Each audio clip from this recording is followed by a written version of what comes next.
We are live. I am going to join via Facebook.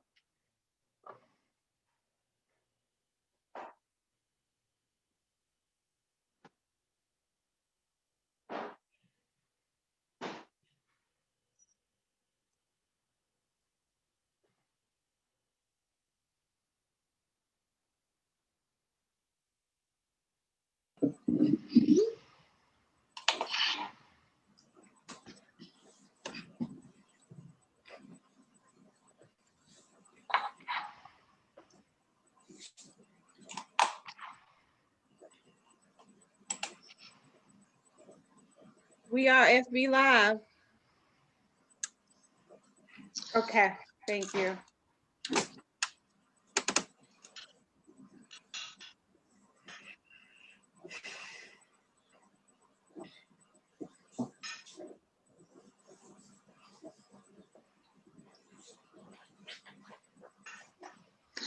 Hello, I bring you greetings from Omega Lambda Omega of Alpha Kappa Alpha Sorority Incorporated. My name is Felicia Lowry Herndon, and I am the president of the OLO chapter. We serve North Raleigh, Franklin County areas for AKA. This is part 2 of a 4-part financial series.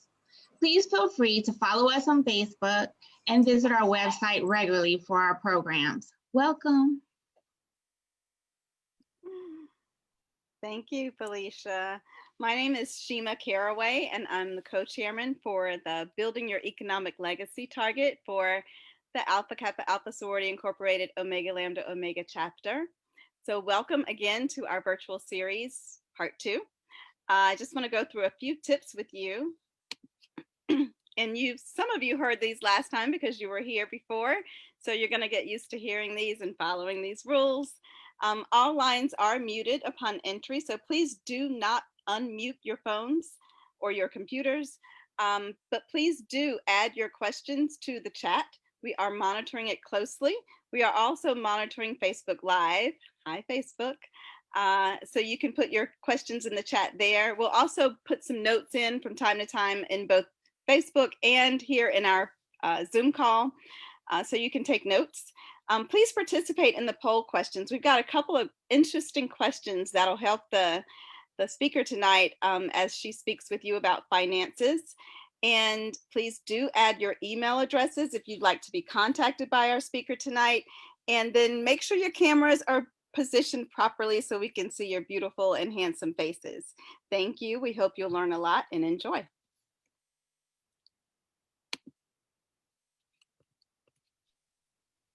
Good evening and welcome again. My name is LaShara Owens and I am the co-chair of, as mentioned before, this is part 2 of our financial literacy series that we are having with the agenda topic tonight, debt detox. So a little bit about our speaker tonight. Kimberly Winborn. She's a graduate of Elizabeth City State University with a Bachelor of Arts in English and Communications and Public Relations. Kimberly is a woman who thrives on relationships, serving others, as well as her community. She is a motivated entrepreneur of almost 20 years.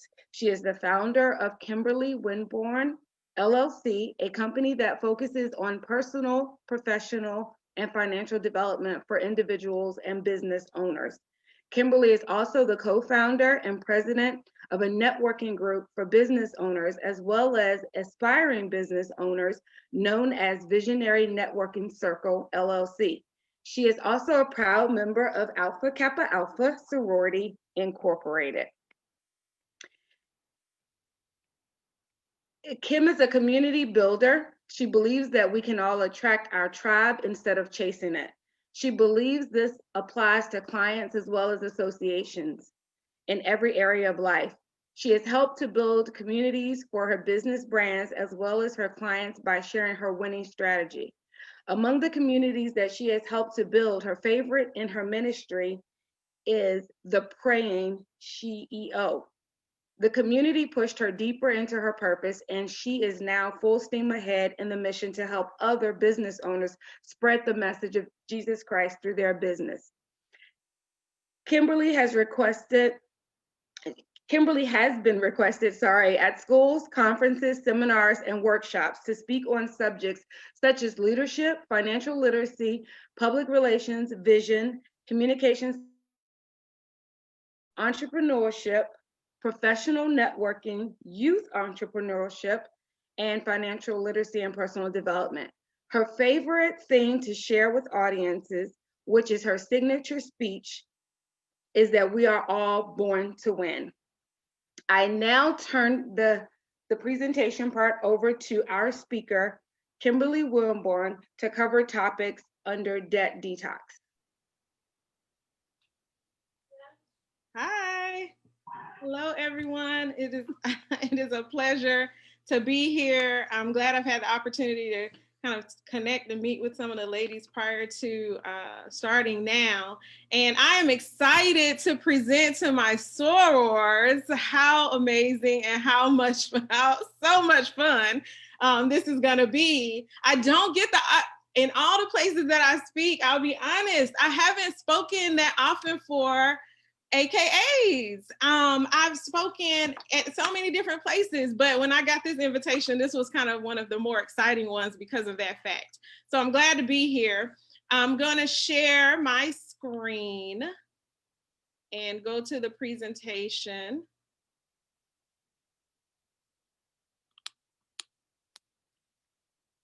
All right, present. Okay, so we all know why we're here.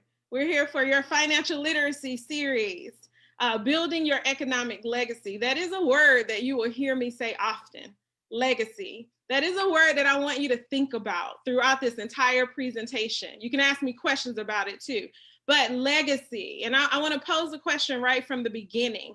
When you think about that word legacy, do you just think about finances, or do you think about the things that you do in your personal life, your professional life? What do you think about when you think about legacy?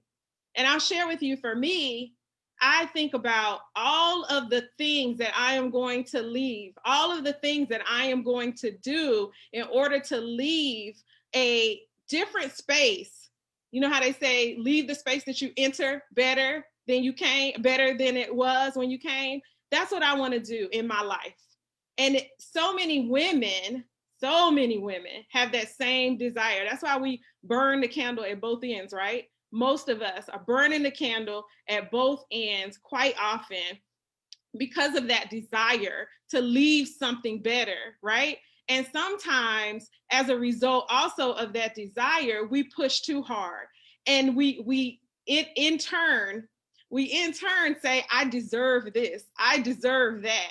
And we begin to make financial mistakes. And so that's what we're going to talk about tonight. We're going to focus on what are the things that we need to do in order to leave a legacy that we can be proud of, that generations down the road can be proud of in us, that our children can say, I'm proud of my mother as a result of the things that she did. The people in the community at large can also say the same thing. So that's what we're going to talk about tonight. And I just wanted to stay there for just a second because I love that word. I love that as a focus. It is actually one of the things that I focus on in my business to help people to stay accountable to themselves.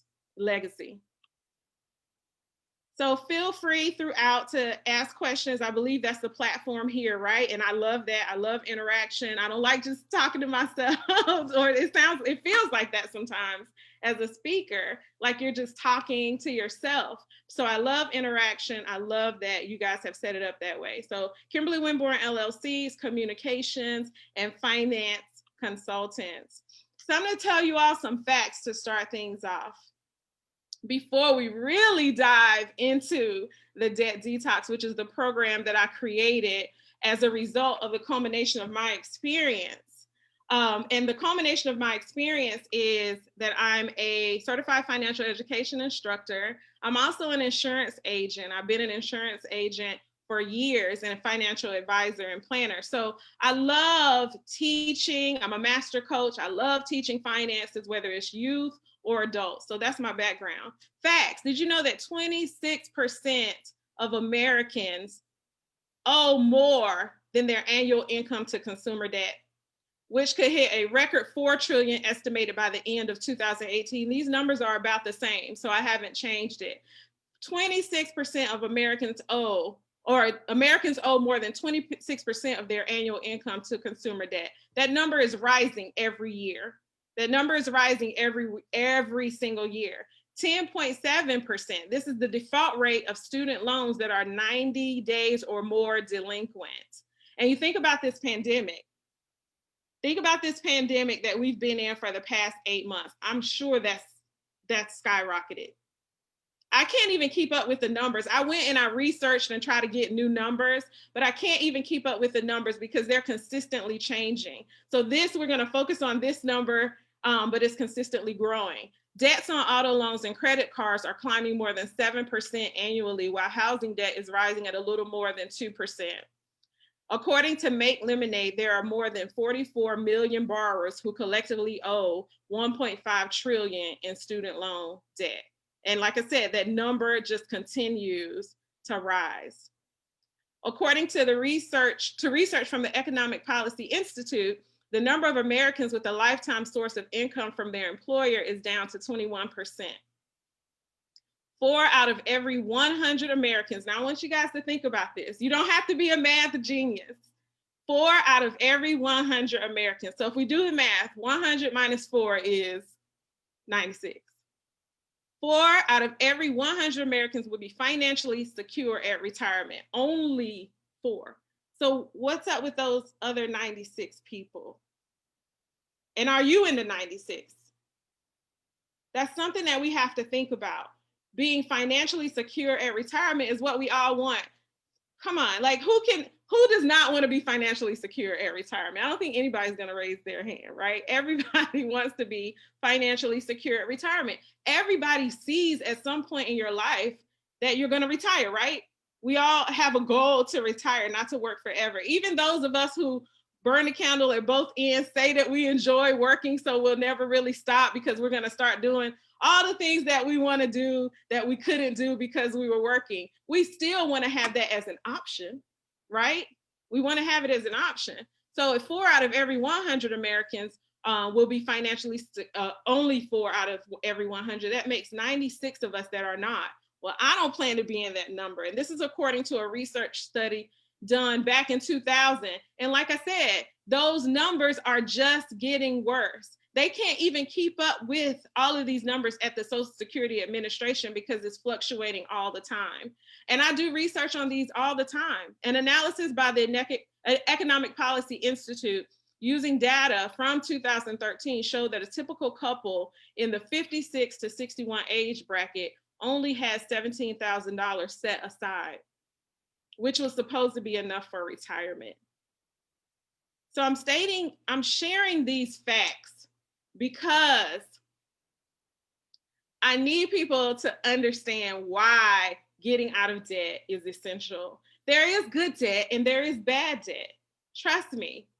But I think we all know the difference, right? We all know the difference between that good debt and that bad debt. And so what the debt detox is all about is reminding anybody that I come across that we are born to win, but the debt that we accumulate keeps us in a position where we constantly lose. Like you're on the right path, you start budgeting and saving, all these different things, and then a sale pops up. You gotta have this renovation on your house. You gotta have what Susie next door has.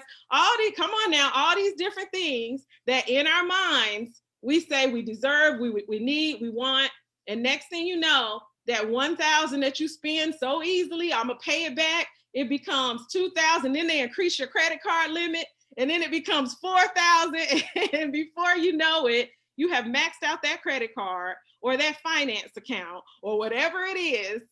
And now you are in a place that you can't so easily get out of. So the debt detox was created. Oh, that's right in front of my screen. Hold on, let me move that. That poll, I think you just started a poll. I can't see my, I've moved it. Do you still see it? yeah, I have to move it. Okay. Yeah, hold 1 second, y'all. I gotta like move my whole, everything over. We can't see it, Kim. Yeah, we can't. We just see your remind Born to Win. Yeah, I can't, so I have my notes and stuff too. So I couldn't see anything. I couldn't see anything. So sorry about that. I moved it over. Thank you for launching the poll, however. So what I was saying is I'm just here to remind you that the debt detox is that focus of breaking those habits. And that's where it starts. I wanted to talk a second about habits, those habits that are bad for us, that hold us back. Have you ever heard that if you implement something for 21 days, that it creates a new habit? Has anybody ever heard that? Yeah, so that's the focus, changing your habits so that you can move forward, so that you can win. And I use scripture in a lot of my teaching and a lot of my financial education. I do a lot of faith and finance. And the scripture reference that I would use, and hopefully I don't offend anyone with that, but I do have to be authentic to myself. So I'm going to say, seek ye first the kingdom of God. So basically, seek wisdom in your finances. And then everything else is added. That is my declaration. That is the way that I teach. That is the way that I share about finances. Seek wisdom first. Seek a higher mindset about your finances first, and then the information will come. The everything that you need will come. And so habits are a thing that can help us to grow to the next level, or they can debilitate us. All right. So I love the poll. Do you guys mind if I talk through the poll? No, go right ahead. Do you want to end it? We've got 18 out of 28 responses. If everyone could just take a second and respond to the poll, I'll give them maybe 15 more seconds, Kim, and then Okay. the results. Sounds good. I love a good poll. I loved when Zoom added this option, to be honest. I love a good poll. After rent or mortgage, the bulk of my paycheck goes to car, credit cards, wardrobe, eating out, or travel and recreation. And I was telling LaCharles, these are questions that I ask in my first workshop. These are questions that I ask sometimes prior to the workshop, because I want people to think about how you're spending your money. Sometimes we haven't thought about it at all. We really haven't, because we're just going day to day. We know we have to eat, right? We know there are certain things we have to do. We have to get gas. There are certain things we have to do. And we begin to sort of make excuses for spending this money and living outside of a budget, saying that, oh, well, I have to do it.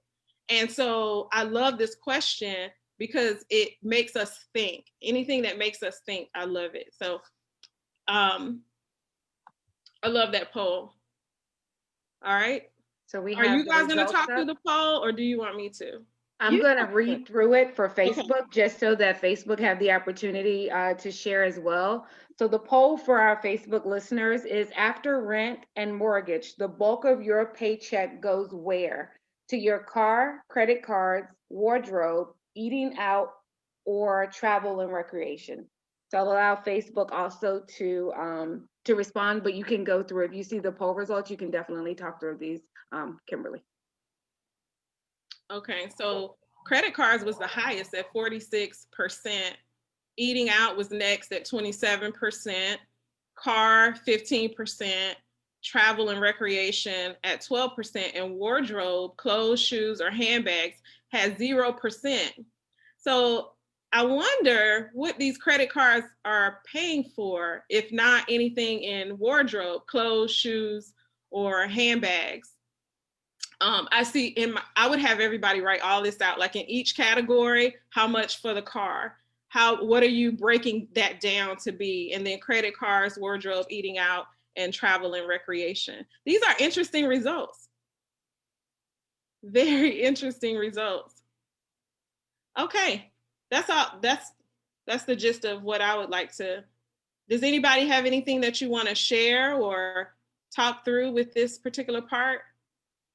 I'm wondering if the wardrobe has anything at 0% has anything to do with us being in COVID. And we're like, why buy clothes when we can't go anywhere? I'm wondering if that'll change or if it was higher pre-COVID. Maybe. I know so many people though that are on Amazon and places like all day because they're now getting lounge clothes. Like they because they have That's true. That's true. yeah. So I wonder why that is 0%. But we know ourselves. But I'll tell you ladies, in my workshop, we'll break that down. We'll have some fun with that. All right. So the debt detox is a focus on mindset. Like you remember a second ago, we were talking about habits and we were talking about changing our habits, and changing our habits starts with changing our minds. And a lot of times, many of us cannot dream. How many people are dreamers? Like, are you those people that focus more on the things that I want and I envision, or the things that I don't want? Like, and dreads, like I don't want to be broke. I don't want to be on the side of the road. I don't want to have the situation that I had growing up in. And so I'm working hard and doing all of these different things because I don't want this. Is that the thing that motivates you? Or is it more dreams? Like, oh, I want to travel the world and I want to have my dream car, all of that, all of those things. Which ones are you? I'm going to go to the chat so I can see. All right. Dreamer. Ooh, some dreamers on here. Positive mental vibes. Dreamer. I can be both. Yeah. Dreamer.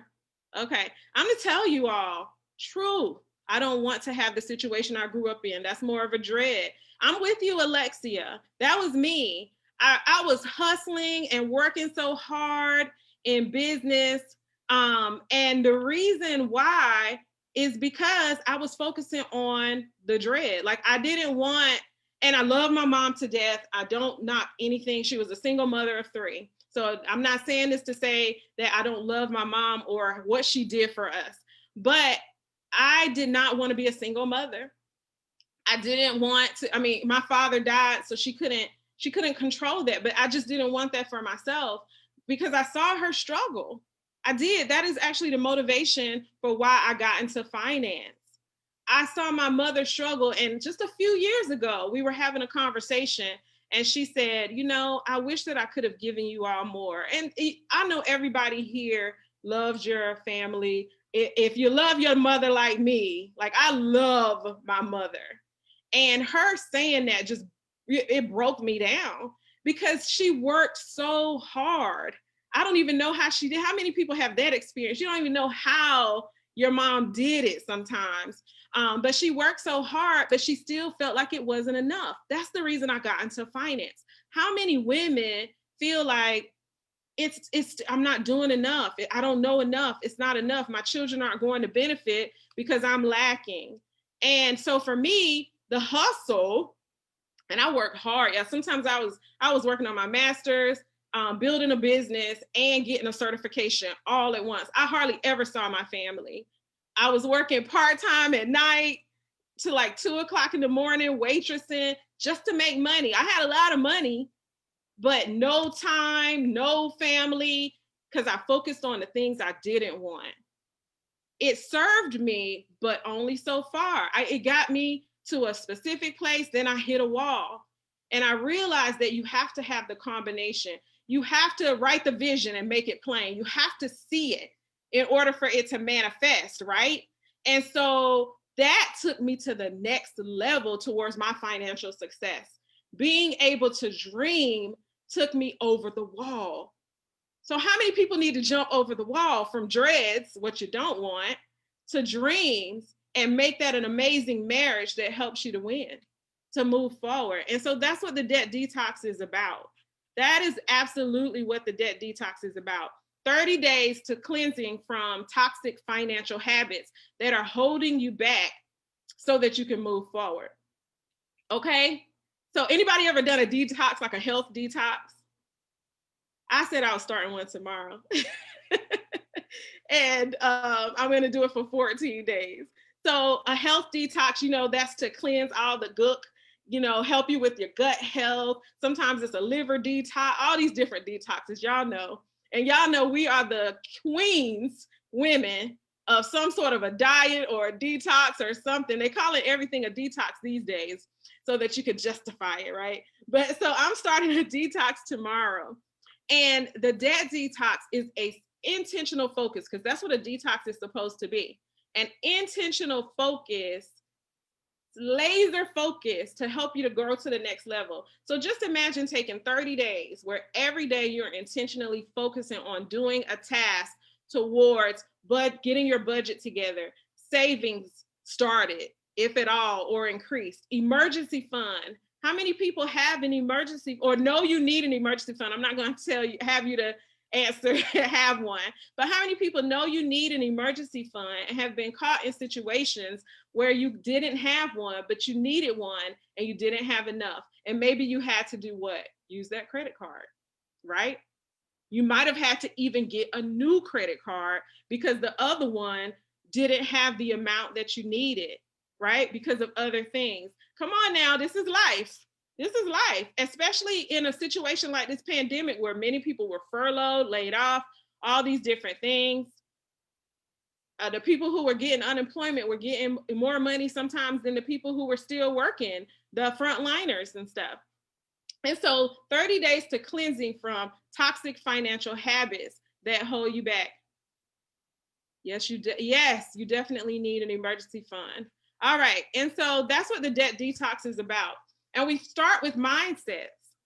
And I know that sounds weird because it's finances, but what I've discovered in my 7 years of working in this industry, I've tried my best to just dive right in. And everybody knows an insurance agent or a financial planner or somebody that has you to just dive right in. And they're like, you need to do this. You sit down, you go through the whole financial needs analysis and all of that. And then you say you're geeked up because we show you what you can have if you implement right now, long term. This is what you can have in 20 years if you just commit to this right here, right? And when we're sitting at that kitchen table with you, you're excited. You're like, I'm going to leave some benefits over bills to my family. I'm going to leave a legacy. And then 2 days later, 3 days later, it starts to fizzle a little, right? And you're like, okay. Then that first bill comes. All right. You pay that first bill, you're good to go. About 6 months later, a challenge happens in your life. What's one of the first things that many people stop? Their life insurance. That new thing, whatever that new thing was that just added to you an expense. But that's a mindset, right? Expense versus investment is a mindset. Now, what I was running into is people who had the mindset of expense over investment. But insurance, I think Reggie Joe was here last time talking probably a little bit about that. That is an investment into your future. It's the opportunity to leave that, what's the word we talked about in the beginning? Legacy, right? It's the opportunity to do that. And it's an opportunity to leave benefits over those bills. But culturally, unfortunately, a lot of the African-American community does not use insurance or any of these financial tools for those reasons. They don't trust it, all these different things. And maybe we weren't taught. Maybe we weren't exposed, right, to this information. And so anyway, what I discovered was that I needed to start with mindset. I needed to start there because if I can get you to understand that you are born to win, number one, you have the tools before you in order to do that. Now you got to get the mindset in order to understand this is what I need. This is an investment versus an expense. This is going to take my family to the next level. Then you can move forward. And once I started doing that, I haven't had any clients that stopped their life insurance. I have people who now have cash value that they can, I don't know if you guys have ever heard of the concept of leverage banking or leverage planning, where you you're your own bank. That's the term, be your own bank. They're able to withdraw money from their own accounts without paying any interest and without paying any fees like you do if you borrow from your 401k. They're able to do that and be able to create a bank for their families because of what? That investment mindset. So let's go through the mindsets really quickly. Okay? You guys all right out there? Yes, Y'all okay good. out there? Okay. Good. Yes. Good. We're good. Awesome. I see a few of you. I'm a person, like I said, I like to check in. I like to check in. Yes, be your own bank. Exposure to financial literacy is the, all right. Yes, see some good comments going on in the chat. All right. And so let's talk through some mindsets. The first mindset, and if you like, you can write this down. The first mindset is money as a master. This person is bound to bills. I am a slave to debt and paying bills. I'm barely making ends meet, but I think I work hard. I get by with what I have. The bills are paid, but I always seem to be behind. I deserve more. So what's wrong with using credit to buy that Louis Vuitton bag? Do y'all see all these discrepancies? Money is a master. And when you think about a slave versus a master, that's exactly what I'm talking about. You think about a slave versus a master. This person is a slave to money. Money is ruling them because why? They don't understand that it's a tool. They don't understand its purposes. So they're a slave to debt and paying bills. That's what they focus on. They're a slave. The concept is, as long as I have a job to pay my bills, I can get in debt because I can pay that minimum payment. That's all I have to do. But they're barely making ends meet because of those habits. There's more month than the money. At the end of the month, there's way more month than money, right? The money ends maybe on the 10th of the month, or right, and sometimes having to even half that rent or mortgage payment. But I deserve, because I work, right? I'm tired. I deserve this. I deserve that because I work. And so what's wrong with using credit? It's a concept that is cyclical. If you see that pattern, it's a cycle. It's a debilitating cycle that's very dangerous. Money as a master. You don't want money to rule you. You want to what? Rule it. All right. The next one is, I'm sorry. The next one is money as a monster. Can you guys still see my screen? Can you still see my screen? Okay. Money as a monster. Money causes me stress. I am a slave to debt and paying bills, and it is stressing me out. I am a wreck, and I don't know what to do about these bills. My life is falling apart. Now you can imagine this person probably has health issues. They're, probably depressed, a whole bunch of different emotional things as a result of money being a monster. Money is literally like eating them alive or chasing them. Or if you think about a monster in the movies, like Godzilla or something, or King Kong, y'all, I just told my age. But anyway, what's a new monster? Like, I don't even know.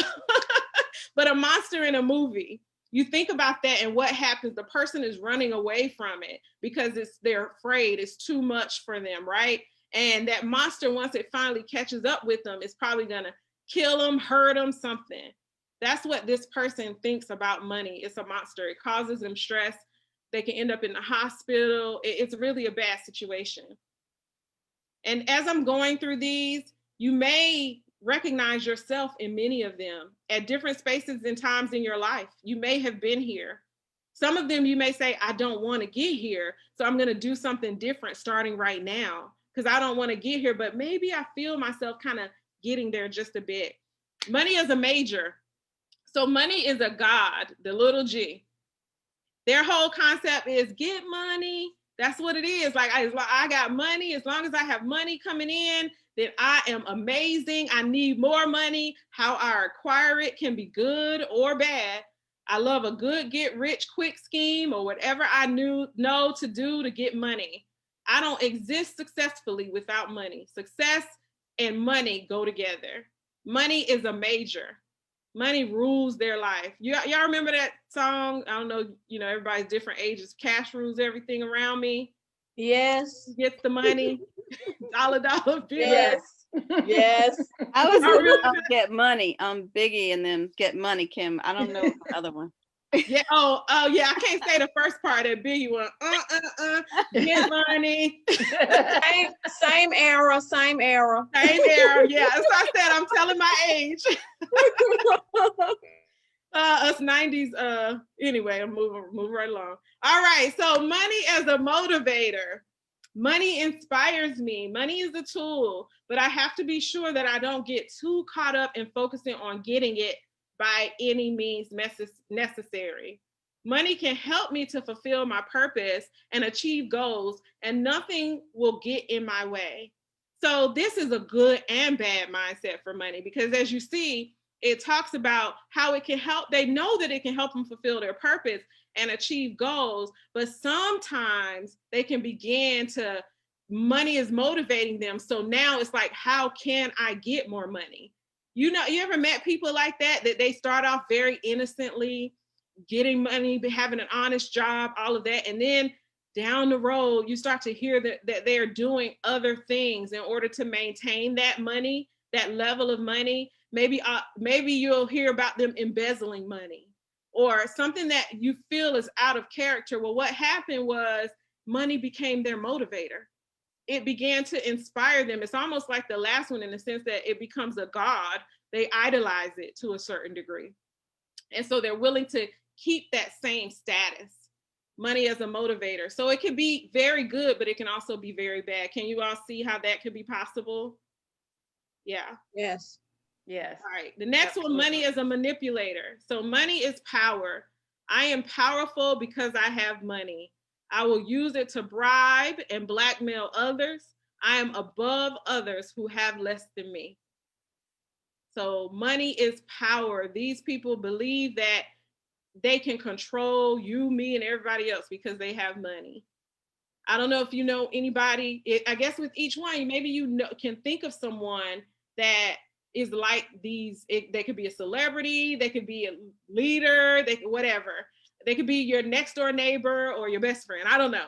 But money as a manipulator, this person believes that money is powerful. And they obviously this is a bad one because their mindset, they believe that they are better than others because they have money. All right, money as a minimizer. This person is comfortable. I have enough, so it may not matter that I give to others. I am not motivated to gain more because maybe I've had more in my life. Maybe not. They're complacent. I'm complacent. This person is like, maybe I've worked really hard throughout my life and I have money. And now I just want to retire on out. Like I just want to live on what I made and die. And that's that. I'm not really trying to give to anyone. I need to make sure that I'm good. I'm not motivated to get any more. And then, or maybe they've never had a whole lot and they're complacent about it. They're like, well, I don't need it. I don't need money. They could be that child that stays home with their mom and dad that never wants to leave. They're comfortable, basically, whether it's later in life or early in life. Money as a minimizer. Money as a maximizer. This person realizes that money is a tool. I am grounded with the financial principles of long-term vision, delayed gratification, and the power of compounding. I use money to give back to the community and to help those around me. That's self-explanatory. This person is a giver, a server. They know that money is a tool. They are not slave to money. They understand the principles of financial wellness. And those are the three principles that I like to focus on in my workshops: long-term vision, delayed gratification, and the power of compounding. They use money to give back and to help others. They realize that from having money, they can do all the things that they want to do. When we talked earlier about legacy, money as a maximizer. Money as a monument. Money defines me. I will do anything at times to attain money. I almost worship it because it makes me who I am. At times it is the foundation of my family. It is everything. So everybody knows and has seen a monument, and you know that people go to view the monument. People come from all types of cities and stuff and countries to go and look at different monuments. it becomes a big deal. And that's what money is to them. It defines them. It's the statue in their lives. They'll do anything to attain it because of that. They have given it that much power. All right. Money as a menace. I am destructive with money. I gamble with it, shop excessively. I use money to nurture my addictions.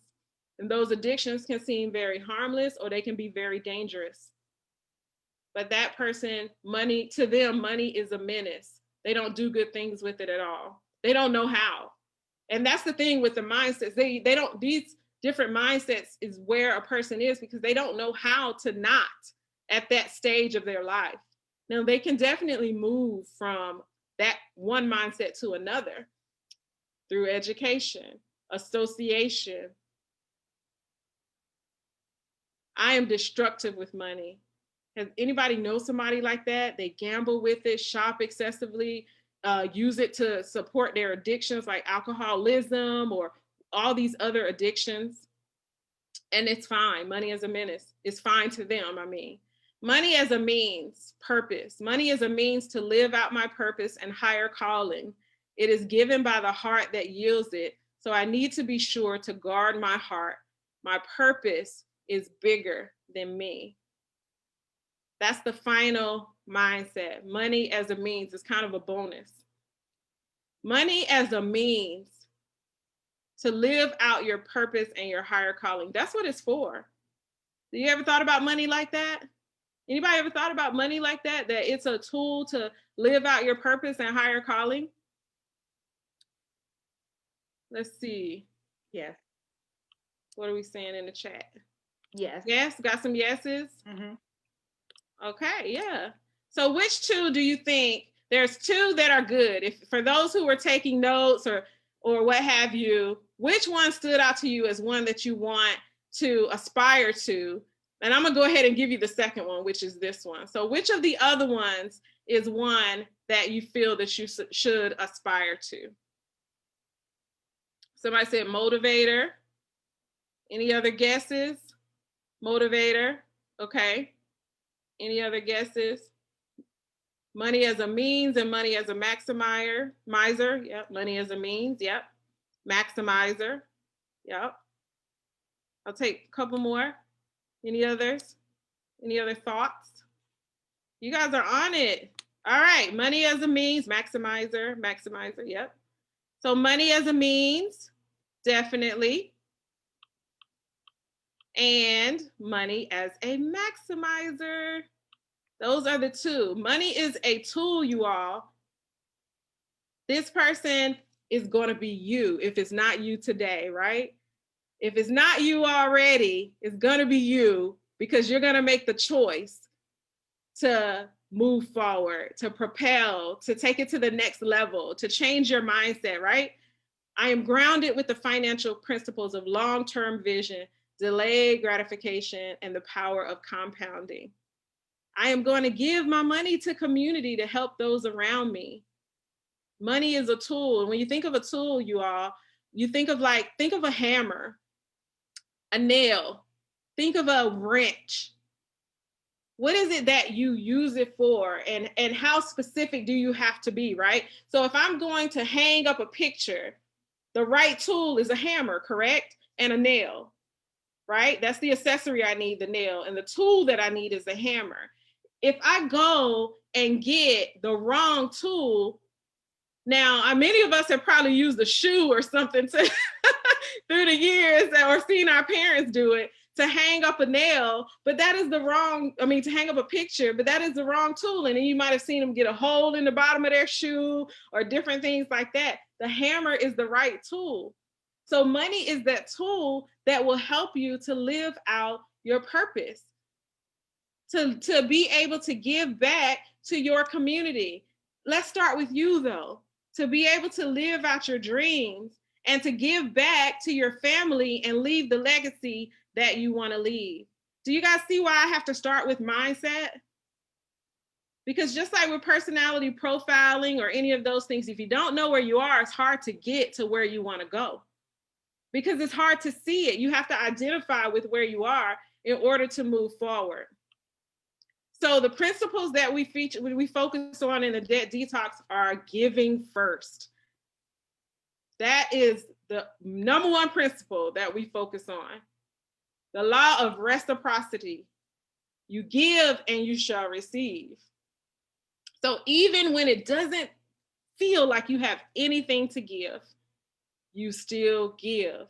And many people don't see it because you feel like you only have a penny. How can I break this penny down to give you a penny, right? To give the next person a penny. Well, I'll show you how. That's what we talk about in the class. You may not be able to give today, but you can make a plan to give tomorrow, because tomorrow is an opportunity to get what? Another penny. Based on your mindset, based on your discipline, based on your actions. The next principle is long-term vision. We are a microwave society. I know you all have heard this before, I'm sure. We want instant gratification. We're used to it. We're spoiled. We get what we want. In most cases, we're going to find a way. The most determined person on the planet is a person that wants. You want something. You're going to find a way in most cases. And so having a long-term vision is a principle that we have to live by in our finances in order to get the things that we want. So now we already understand money is a tool, right? Everybody got that. Money is a tool for us to live out our purpose. Now we take this long-term vision, marry them together, and we begin to create a plan and put it into action so that now you begin to see results. And it doesn't take years. I'm talking about months. After that 30 days, people are already reaching out to me like, oh my gosh, sometimes within a week to 2 weeks. Oh my gosh, I didn't realize that if I just do this and continue to do this for months and months and months, then it'll grow. It'll help me to get to another level. Like the rule of 72. Anybody ever heard of the rule of 72? The rule of 72 is a focus of dividends and interest and compounding good behavior. So you divide 72 by the interest rate and it tells you how long it would take you to double your money. So that's the rule of 72. So we got to have long-term vision. Imagine doubling your money from a penny to $1 million from having long-term vision. And understanding that once we delay some gratification, which nobody wants to hear, right? We delay some gratification, some of those wants, and focus on those needs, the things that are our goals for long-term. Then we understand the power of compounding and how those behaviors turn into goodness for us. The power of compounding. Albert Einstein said it's the 8th wonder of the world. So when we go back to habits, that screen when I talked about habits, our habits, our good habits will compound for good use. Our bad habits will compound for bad use. One way or another, there's power in compounding. And then being a good steward. So being a good steward of your increase, the things that are giving you, the money that you earn, being a good steward. So those are the principles that we focus on in the debt detox. Any questions before I move forward? Everybody good? Okay. All right. So we're going to talk a little bit about and focus on the long-term vision, okay? These are affirmations that we go through in, I believe in financial affirmations. Some people wake up every day and affirm something, right? You might have speak out of your mouth different things that you tell yourself that you're gonna achieve and succeed, right? I believe that we do the same thing when it comes to our money. We can speak life into our finances. Did y'all know that? You can speak life even into your finances, and we must. So long-term vision, you make a statement to yourself, I'm committed to making forward-thinking decisions about money. And you say that to yourself, I am committed to making forward-thinking decisions about money. Feel free to screenshot or anything that you need. And that's what you say to yourself every day. You look at yourself and say, I am committed to making forward-thinking decisions about money. You write it down, you remind yourself, because you have to, it's so easy to get distracted. Y'all, Christmas is coming up. You probably already got stuff in carts online somewhere. Like, how can I pay for this? I want to get this, and this person, that, and now I'm gonna have to have it shipped because I can't actually see them. All of these different things that we have to consider, right? Or that we don't have to, but we do, that go against our own commitments to ourselves. How many times have you made the decision to go against your own commitment to yourself and your family and your children and your mother, father, whoever, your lineage, your community, because you haven't committed and stayed committed to the thing that you've stated? So we have to remind ourselves daily, I'm committed to making forward-thinking decisions about money. That's one.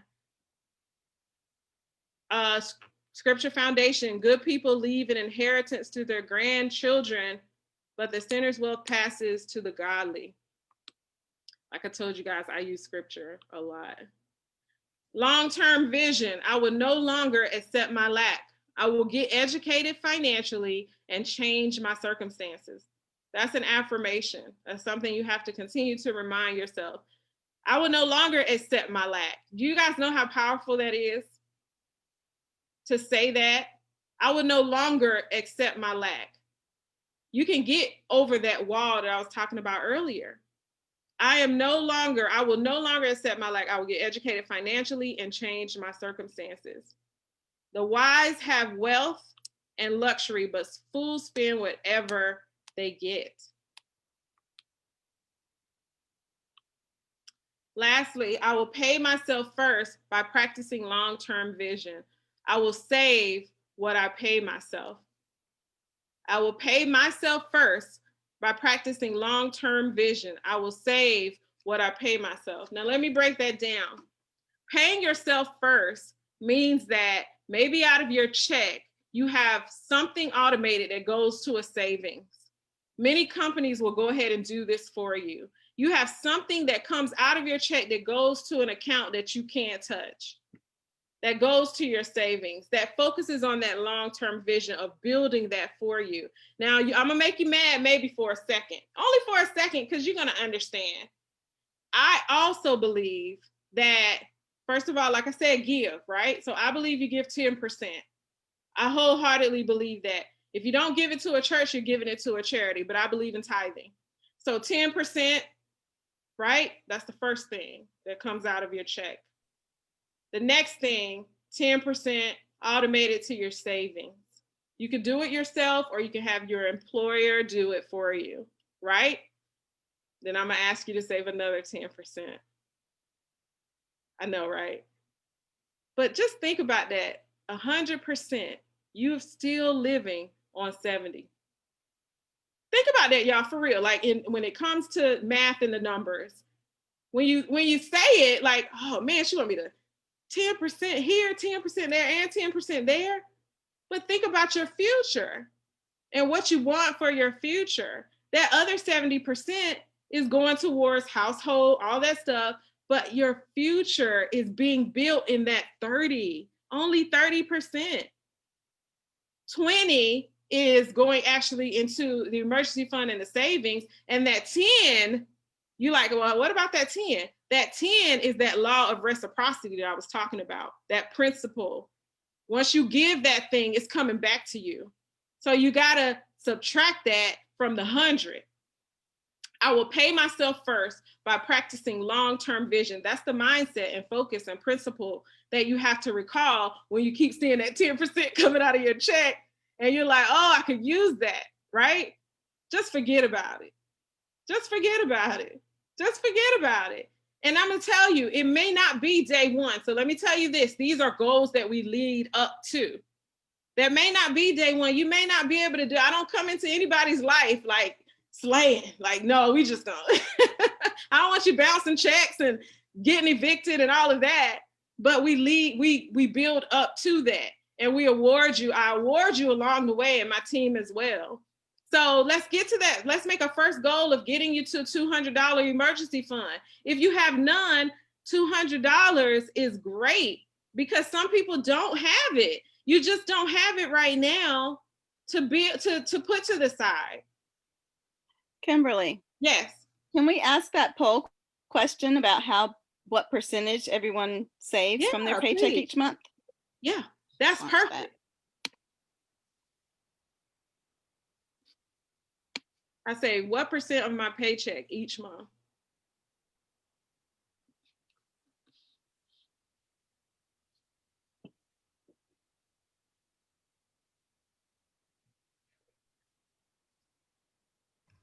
I can't wait to get these results.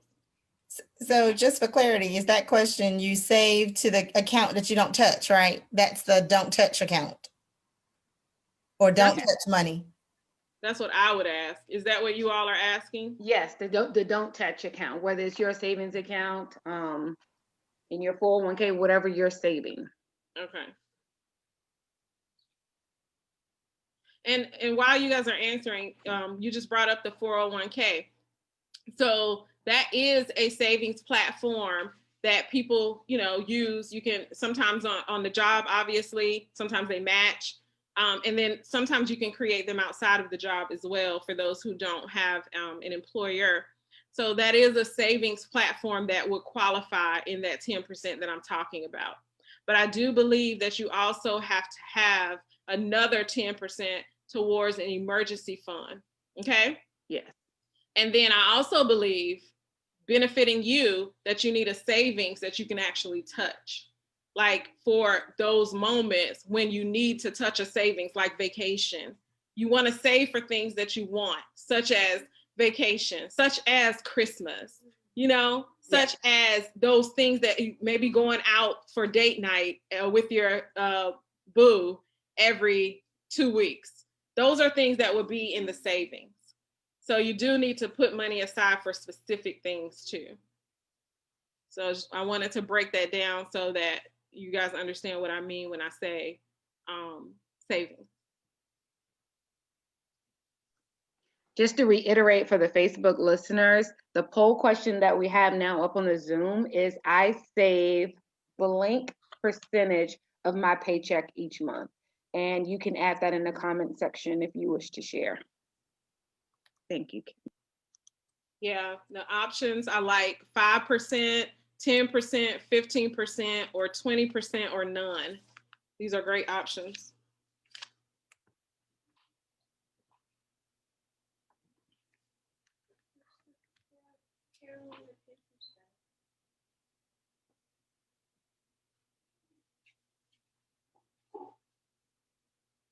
We'll give the poll another 20 seconds for everyone to answer, and then we can close it for you to review. All right, sounds good. And it's okay if you didn't consider your 401k. It's totally fine. I'm seeing some comments in the chat about people that didn't. That's absolutely fine. I didn't. Okay. Yeah. I think you were talking about savings outside of that anyway. So it's fine if they didn't.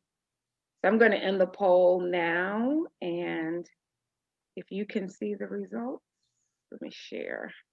Okay. Can you see the results? I can. Okay. And so the reason I wanted to clarify, and it can be the 401k, but remember I mentioned that you also need to have a savings outside of what's coming out of that, so the 401k is specifically for retirement. You're not supposed to touch that. So you need a savings that you can touch as well. So you gotta, and I know it sounds like a lot, but you got to have something that you can touch as well that is specific to, like I was saying, the things that you want. We're not saying don't have a life. I'm not saying don't have a life of things that you want, but save for it. And so you can do and subtract that and make it 60% that you're living off of.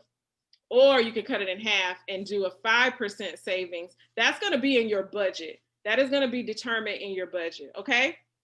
So the results are this. I save 5%, was 23% of the group said they save 5% of their paycheck each month. Another 10%, that was 27% of the group. That was the largest. So 27% percent of the group, which is about a quarter, they're on track. 15%, that's 12% of the group. that save a percent of their paycheck each month. And then lastly, 20% people, 23% of people save 20% per month towards their paycheck. And lastly, 15% said none. They don't save anything out of their paycheck each month. So these are pretty decent results, guys. The ones who say none, that 15%, we got to get you to at least 5, and then we got to make a goal to get you in that 27% group. And then let's get you on to the 12% group that's saving 15%. And why don't we just go on and get you on to the 23% that are that are saving 20%? Okay. So Kimberly, Yeah. we've got a really good question in the chat. It says, Sure. outside of 401k, what percent should be saved? Outside of 401k, 10% should be saved. But for some people today, that is going to be tough. And so we have to build up to it. Some people like to do 5 and 5, so which is fine. 5% emergency, 5% savings, which equals 10. But that just means that you have to budget your life specific to that. You can't go outside of it. So yes, it should be 10% that you're saving outside of your 401k as well. I love that someone said, I never think to account 401k either. It's money I never see. That is exactly what you should be doing. But how many times do you know of people who have been in a bind, a situation, and they go to their 401k and they're like, I'll take that 20% hit just because I just need this right now. And they do that. So we shouldn't be thinking about it. Same thing with the Roth IRA. 403b, we shouldn't be thinking about it as money that we access, but that's the mindset difference. That's the mindset difference. All right. Thank you all for that poll, for making it and for participating. All right, so the debt detox is actually a 30-day commitment to yourself to remove toxic habits, financial habits from your lifestyle. This cleanse will help you to move beyond your current limitations and gain a new mindset about money. The financial climate in America is gloomy, and unfortunately, many of us have gotten away from our financial stewardship because we haven't had to learn what it means to delay any gratification. As a result, we have no long-term vision. Ever heard of Albert Einstein? Like I said before, he stated that the power of compounding is the 8th wonder of the world. And if you truly thought about every penny that you spend and what it could do for you, if you made the decision to truly plan it out with the thought of compounding it, good or bad, we make those decisions every day. And that's one of the things I want you all to think about.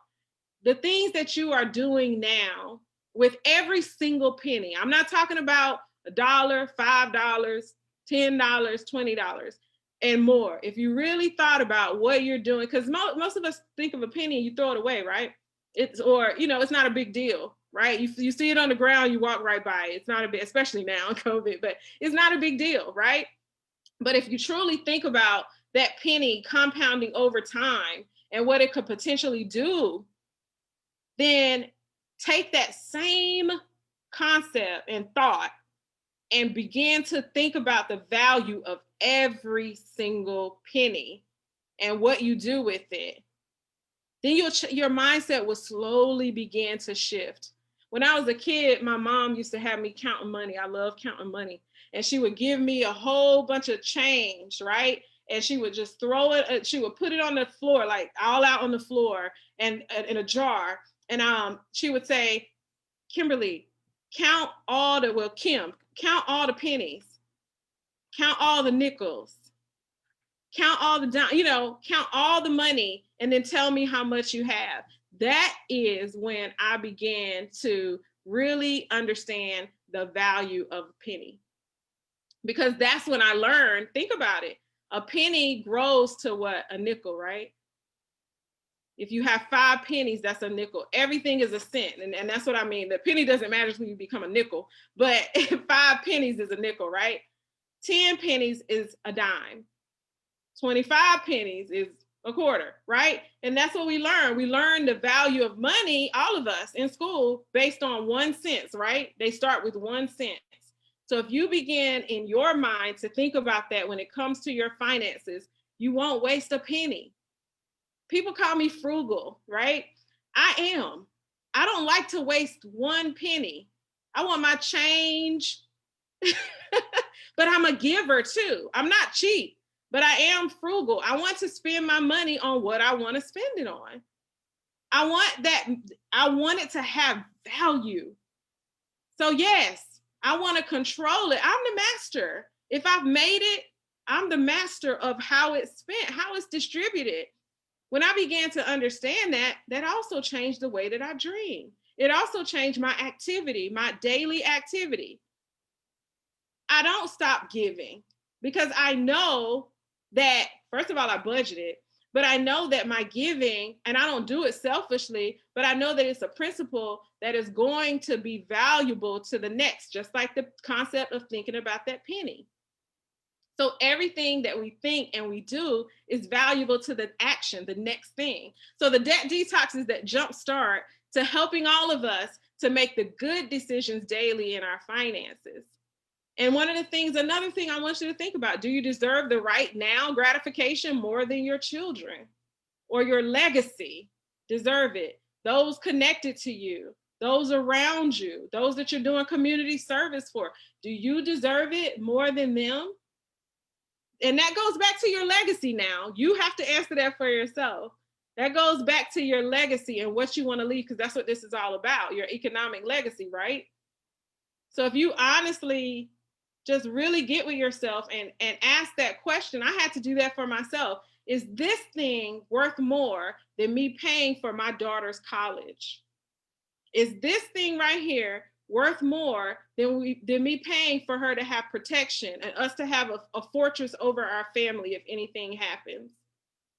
I'll tell you, I'll be evicted on the street. I won't be on the street, but my point is, I'm going to pay those things that are going to protect my child first. I am. That is my commit. That is the decision I've made. That is my commitment. So a lot of things I don't do sometimes because I gotta do this for her. I gotta do this for our future.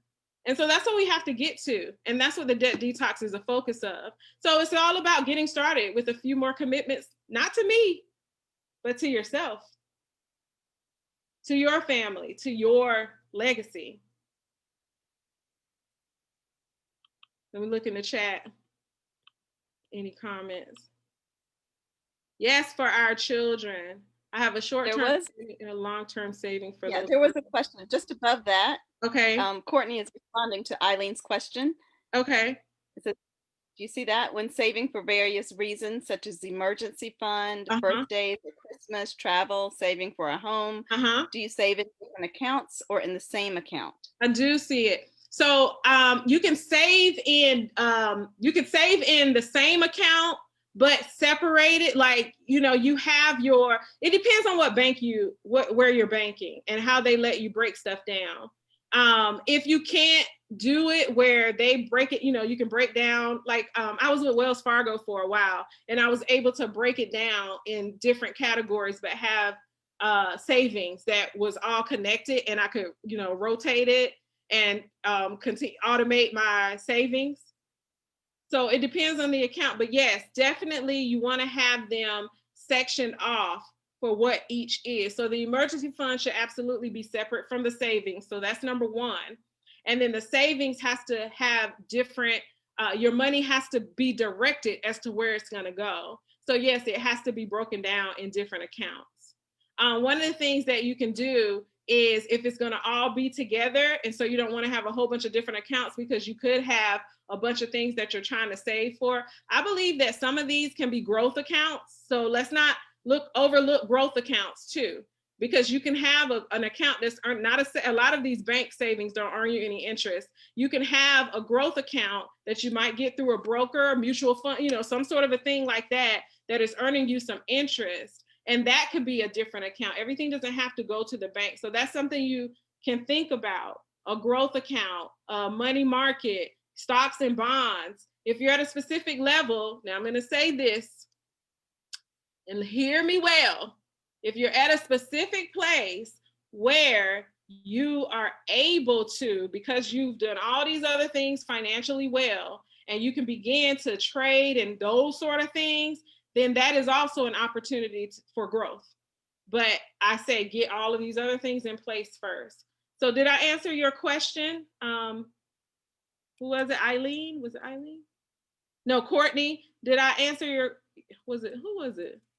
Eileen, did I answer your question? You were right. It was Courtney. I It was- thought it was Eileen. Wait. Okay. I think Eileen asked and then Courtney added hers, I think. Right. Right. Okay.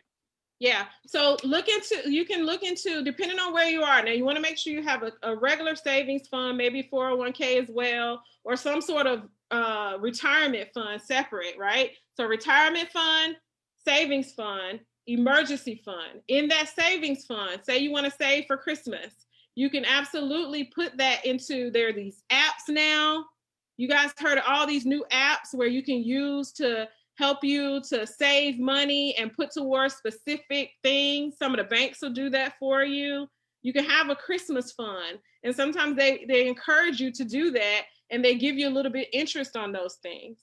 So definitely separate it. But if you don't have it where the bank does it for you, do a spreadsheet.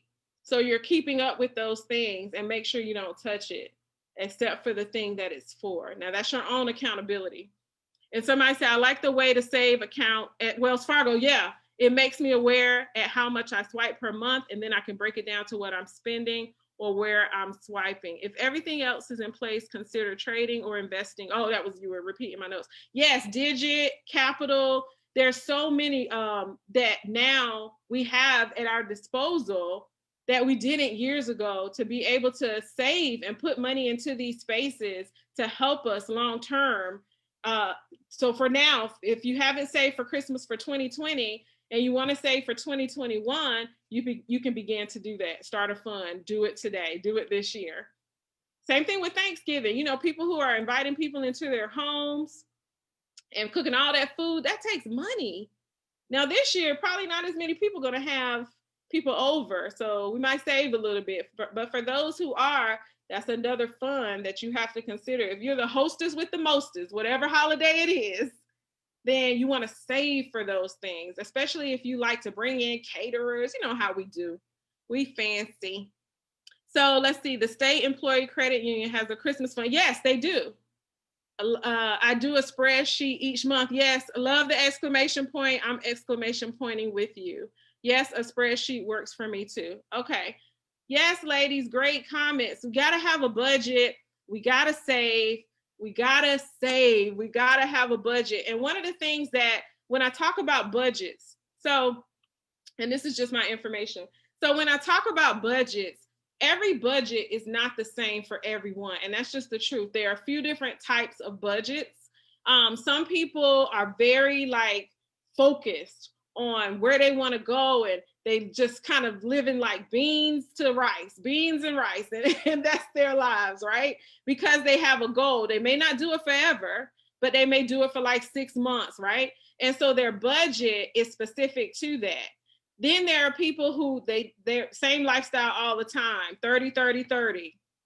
So there are different budgets. So based on how, when I sit down with people, I have a budget that I recommend. However, based on your goals is really going to determine your budget. The Debt Detox group, that link, that was a class and workshop that I was doing. I have another one coming up. The link is a little bit different. I believe it's like Debt Detox November join or something.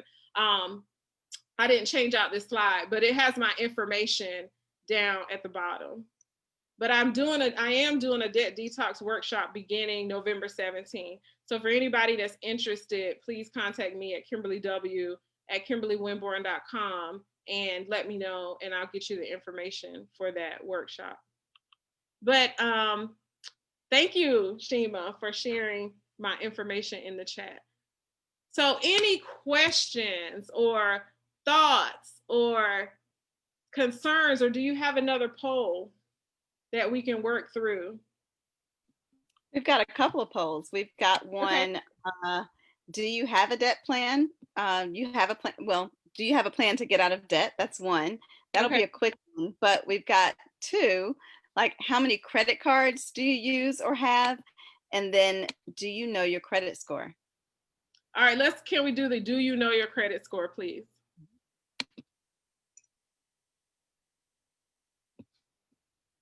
So I'm going to talk a little bit about credit while we wait for the results of this poll. I have been in credit repair and enhancement for about 5 years. What happened was I was sitting at the kitchen tables. That's what we say in insurance when we're talking to people about finance and stuff. So I'm sitting at the kitchen tables and I'm working with these people, trying to, help them, different people, trying to help them. And most of us focus on, like I was talking about earlier, the wants. They can only focus on the wants. And so many people were like, well, I know I need insurance, but I have it on my job. So I want to buy a house though. So I think I'm going to get a credit repair. I'm going to focus on getting my credit repaired. And so I want a house. And so we put it in a financial needs analysis and tell them what they need for insurance, but they're so focused on these wants. So we get them in a minimal plan because that's all they would go for their the money that they had at the time. We get them in a term. I don't 100% believe that everybody needs to be in a term, but that's a whole other conversation. But anyway, or just stay in a term because it's going to term out. So I got into credit repair and I began to help families to be able to see from that lens that yes, you can achieve what you want, but let's still talk about mindset so we can get you long-term thinking about what you need. So that's my little quick story on credit repair. Do you know your credit score? This is something that many people don't know. They're scared to even look. They're scared to open it up. So what are our results? So yes, 80% of people said they know their credit score, and no, 20% of people said they do not know their credit score. Now I'm gonna add an additional question. With the credit score, are you looking at all three? Or are you just looking at like the Credit Karma experience score? Because you need to know your credit score from all three bureaus. So if you know your credit score, but it's not from all three of the bureaus, then make sure to pull that and know what that is. Check your report annually. It's free to do it. You go to, it's so many resources to doing that. Annualreport.com, freecreditreport.com. You want to check your score. You could also get the reports once a year so that you can know. Sometimes stuff is on there and it's not even yours. So that's something that we need to be sure to check. When you see your credit, sometimes if you're on top of it and you see it adjust, I've had clients that all of a sudden something new was on their credit that had nothing to do with them. So make sure that that's something that you check regularly, annually, I would say at the least. And know your credit score, all three, not just one. I believe some of the banks, the credit union will maybe give you that for free. You have to check into that. I know a lot of things have changed throughout the years, but you can absolutely access that for free yourself with no hit to your score yourself annually. Okay. Somebody said I'm always looking at my credit. Yeah, I believe if you're in credit repair, anybody that needs credit repair, one of the things I want you to think about and remember is that you want to monitor it. Whatever is happening, you want to monitor it. You want to see those things fall off. You want to see it adjust. You want to make sure that credit repair expert is doing what they're supposed to do, because you can achieve your goals of purchasing a home or whatever those things are. Most times for people, it's purchasing a home, honestly, that they want to increase their credit for. Share with us what is, hold on, that went away. I'm sorry. Okay, yes, freecreditreport.com. And then there's annualcreditreport.com. Yep, annualreport.com. One of them will, you were saying, Kimberly. Okay, one of them will, thank you for doing that. One of them will give you just your report, and then one of them will actually give you your scores, okay? I'm always looking at one of my credit card companies provide every month. And like I was saying, if you're in credit repair, you want to make sure to remain in some sort of a program where you can have access to that, because it's going to update every 30 days and you want to be on top of that. Share with us what a good score or preferred score is. So it depends on what you're trying to do. It really does. It depends on what you're trying to do. Now, a lot of realtors and mortgage lenders are looking at about a 720 for a great interest rate if you're trying to buy a home. You can qualify for a home at about 640 or above, really kind of 680 with this COVID thing, but you can qualify for a decent rate or for a home at a lower interest rate. Some will go even lower. Do I recommend it? No, but we want what we want, right? And so many people will go ahead and get a house even if their credit score is in the 500s, and programs will allow you to do that.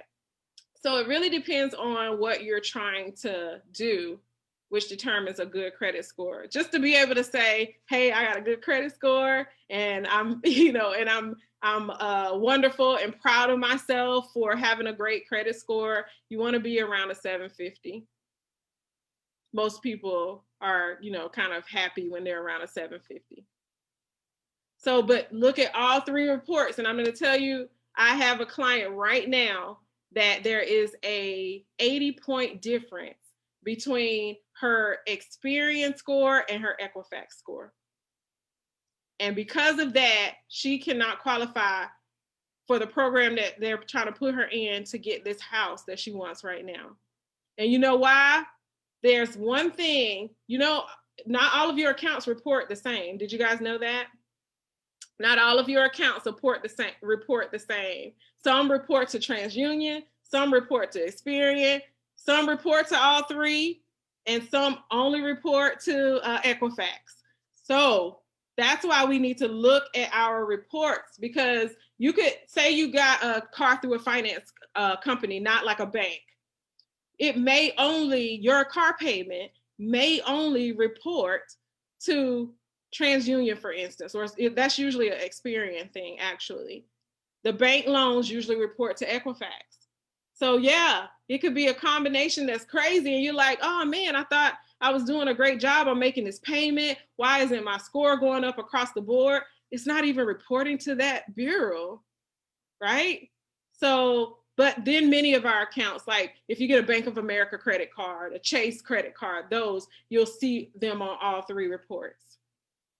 So go check out your reports, especially if you have some financial goals that you're going to need to use credit for. Go and check those out. Okay, Courtney said, the lower your debt to income, the better. Absolutely. Utilization, your utilization, that's that debt to income she's talking about. And many people say 30% or less. Like, so if you have $1,000 credit card limit, then you only want to use 300. I really believe that, 30, yeah. So I was trying to make it an even number, even number for my brain. But I really believe that you want to keep it at 25% or less. So 250 or less. And that's what I tell my clients, especially when you're trying to qualify for something. If you have $1,000, don't be right at 750. Like, oh, I still have 250. I should be good. No, that's what your credit score is your economic trust factor. And if they're looking at you and they're looking at, okay, she's right there on the edge there with that $1,000. We're not going to give her any more. I don't know if I can trust her because she's right there on the edge. And you notice that sometimes they'll take you up, they'll give you a higher limit, and then they'll bring you back down. That ever happened to anyone?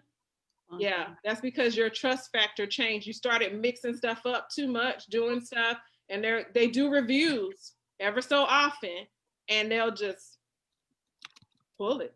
And that is a negative on your report.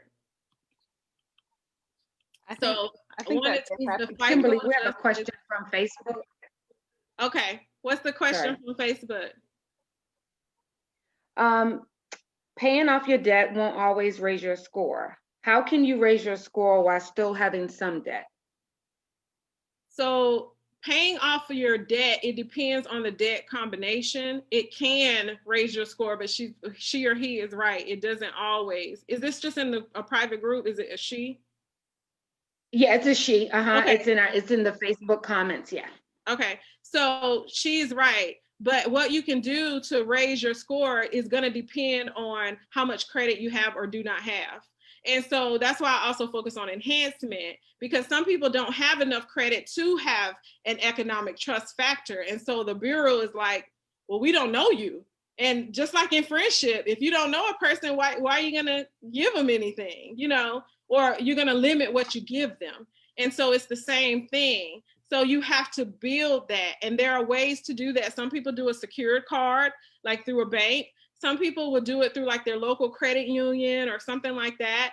There's Chase Bank and all of these other banks now, the bigger banks that have now begun to work with the consumer to say, we understand. And so they'll start you off and match it. So I refer a lot of my clients to these options. You can build your credit without getting a credit card though. You absolutely can. It's a slower process. And, you know, we like to move fast. Just like the secured card, it's a slower process than an unsecured. It's a lower amount, but it's better. It's so much better than getting that unsecured. That's where we start to make mistakes.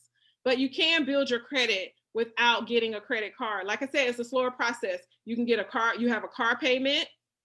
But I'm not going to go too deep into car payments because some of us feel like just because we can make that payment, we can afford it. So maybe that'd be another workshop. But but anyway, because look, I think I might have touched on. Okay, so anywho, but you can get it through financing a car at a budgeted amount. I'm just going to say that for today, that you can actually afford with some level of a down payment. I get it. Life is so much easier. You don't have to put a down payment on anything, all these different things, but you don't want to be paying $600 a month for a car that's almost matching your rent payment, and your money, you're not making 3 times that amount plus 3 times your rent. We are struggling as a result of our wants. That's mindset. I got off track. Okay, so her question, to get back to that, yes, there are other ways that you can build it. A lot of times it's a slower process, but it can be done. Some of the things on our credit report that we can immediately check out is demographics. Have you changed your name a lot? Have you moved a lot? Those are things that begin to make the credit company say, I don't know if I could trust her because she's moving too much. I don't know. Am I going to be able to find her to get this payment? Or she changed her name and I don't know. I don't know who is she, you know? And so those are things that if you clear up, all you have to do is just contact them and say, this is my one address, and clear up all the other ones. And that'll actually boost some points on your credit report. A lot of people don't know that. So there's a lot of little things that you can do in order to improve your credit. If you have anything negative on your credit, like collections, but you don't have a lot of credit, obviously it's going to hit even harder because you have that on there. And so you want to try to clear those things up, but never pay anything in collections. Get a credit repair specialist, if nothing else, to help you with your collections, then move forward.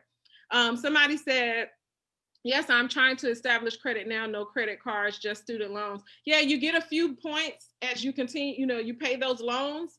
They're paying attention. It's a slower process, but that is a way. It's definitely a slower process, but it's one that I recommend. Number one, because you're paying off a debt. Some people get a student loan and they already know when they first get it, I ain't paying this thing back. But that is a way for them to see that you're making a payment. Don't pay anything in collections. Why? Because especially if you are at 6 years and it's been in collections for 6 years, you know what's going to happen? You start making that $20 payment towards that $1,000 or whatever per month. It's going to start all the way over. Consult a credit repair specialist and let them guide you through that process. Same thing is if it's a newer account and it's in collections, you might be able to get them to pull it out and go back to the original lien holder, right? and then pay it there. And then it's gonna be off of your credit and it'll get reported well. They don't report that you paid that in collections. A lot of times people have to call back to get it off of their report. And a lot of times they won't do it for that next 7 years. Good credit is so much about educating yourself on the rules. Yes, and I tell people it's so many free resources out here now. So go and read up on that stuff if you have questions. I like to teach people how to do your credit repair yourself, but so many people don't have the time. So I provide that service. But you can do it yourself. You can DIY your credit. In my workshop, that's what I talk with people about, how to do your credit yourself.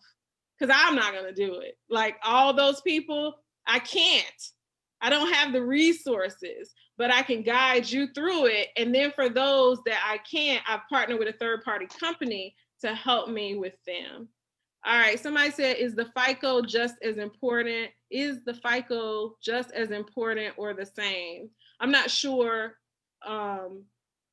what you mean 100%. If you could clarify that for me. The FICO score is the combination of the 3 bureaus. So that's how you get your number, your actual real score. So is that what you were asking? Was that Brittany? Okay, so if you want to answer that, Brittany, I can hopefully answer your question. Yeah, I was just asking if it was the same as knowing each one individually or knowing the combination. I think I entered that when you were on that subject. I'm sorry. Okay, no problem. I was going back up and yes, so it's the combination of the 3. That FICO is the combination of the 3. Yep. So Okay. we go through credit repair, budgeting, savings, all of those different things in the debt detox. It's a scary process, I know, but if you have a lot of credit, many of us don't know the interest rate. We don't know what we're paying per month. And it's just, if you ever look at your credit bill and it shows you that if over a specific amount of time, you make that minimum payment, how much more you would have paid. Anybody ever pay attention to that? Yeah. It's crazy. So I encourage people, pay your credit cards. Don't just make the minimum payment, especially if you know you have it. Come on, don't get the boots. Make that $150 payment extra towards your credit card. Come on, let's get that utilization down. If you know one other thing, if you know you're in a bad spot, right? And you have been messing up credit-wise, pay your cards down, but don't necessarily always pay everything off, okay?